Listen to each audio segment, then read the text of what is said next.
जय श्री कृष्ण, जय श्री कृष्ण, जय श्री कृष्ण। जय राधा रानी की जय, जय सिया रामचंद्र की जय, जय वैष्णो माता की जय, जय खाटू श्याम की जय, जय जय भगवत गीता की जय, जय कुरुक्षेत्र से माटिर जय जेखाने श्री कृष्ण निजेर मुख থেকে সেই গীতার জ্ঞান দিয়েছিল সমস্ত মানব জাতিকে সে উদ্ধার করার জন্য। জয় শ্রীকৃষ্ণের জয়। আজ আমি শ্রীমদ্ ভগবদ গীতার তৃতীয় অধ্যায় কর্মযোগ শ্লোক 3 এর পাঠ করছি।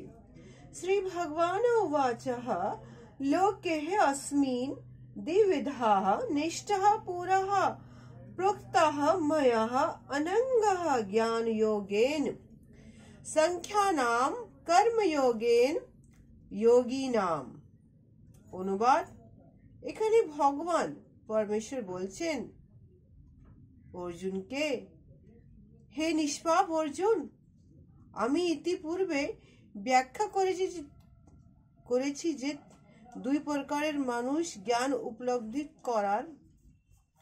করতে চেষ্টা করে, কিন্তু লোকে অভিজ্ঞতা পূর্বে দার্শনিক জ্ঞানের আলোচনার মাধ্যমে নিজেকে জানতে চান এবং অন্যেরা আবার তা ভক্তি মাধ্যমে জানতে চান। এখানে বলাই হচ্ছে যে কি সংখ্যযোগ চেতন ও জড়ের প্রাকৃতিক বিশ্লেষণমূলক একটা বিষয়বস্তু। যে সমস্ত মানুষ পরীক্ষা নিরীক্ষা করে দার্শনিক তত্ত্বের মাধ্যমে জ্ঞান আরোহণ করতে চান তাদের বিষয়বস্তু হচ্ছে সংখ্যাযোগ। অন্যান্য পন্থাটি হচ্ছে কৃষ্ণ ভাবনা বা বুদ্ধিযোগ। এই বুদ্ধিযোগ বা কৃষ্ণ ভাবনা অনুশীলনী করলে যদি অতি সহজেই কর্মবন্ধন থেকে মুক্ত হওয়া যায় এবং অধিকতম এই পন্থাতে কোনো দোষ ত্রুটিও নেই। শ্রীকৃষ্ণের উপরে সম্পূর্ণভাবে নির্ভর করাটাই হচ্ছে বুদ্ধিযোগ এবং তার ফলে দুদম্নীয় ইন্দ্রিয়গুলির অতি সহজে সংযত হয়।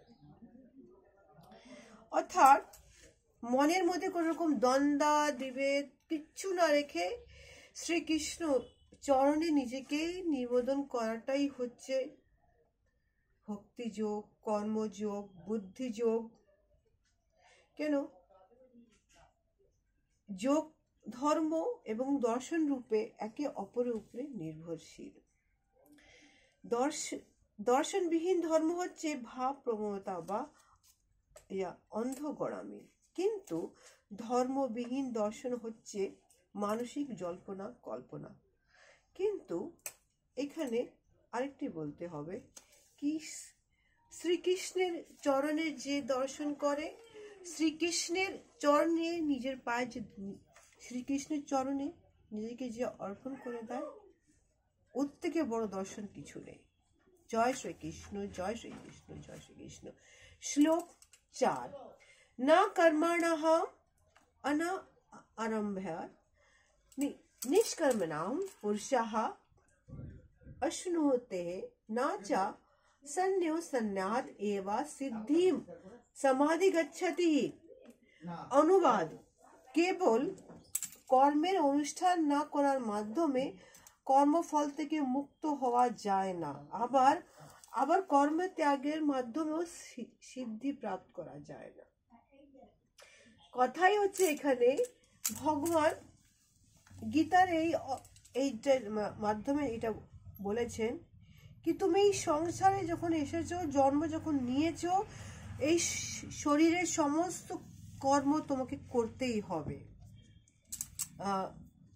শিক্ষা অর্জন করতে হবে, মা বাবাকে দেখতে হবে, বিবাহ আদি করতে হবে, সন্তানের ধর্ম পালন করতে হবে, সব কিছু করে তার মধ্যে আমাকে ডাকতে হবে, নিজেকে আমার চরণে দিতে হবে, এছাড়া আর কোনো পন্থা নেই। এখানে বলেছে যদি কেউ ভক্তিযোগে ভগবানের সেবা করেন তবে তার বর্ণ তার আশ্রমজনিত ধর্ম নিবেশ আদি ভগবানের কৃপা লাভ করেন।